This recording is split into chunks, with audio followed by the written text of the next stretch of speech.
Hello everyone, in this video we will learn how to use Perplexity AI in full screen mode. So let's start. This is my Perplexity AI. I already log in Google Chrome, and here I just enter one prompt. I just click on here in search box and you can see here the prompt list. I just click on one.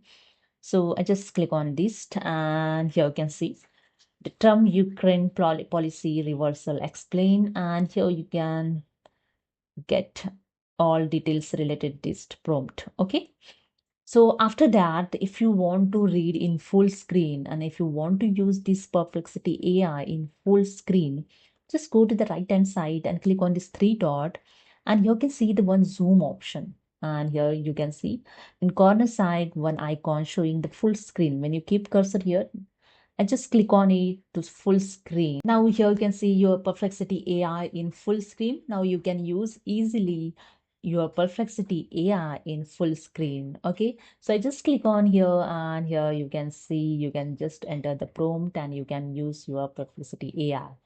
And if you want to close your full screen mode, okay, so just hold the escape key, just hold the escape key of the keyboard, and that's it.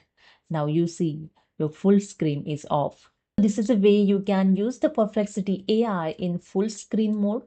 Hope you understood. If you like this, please subscribe. Thank you so much.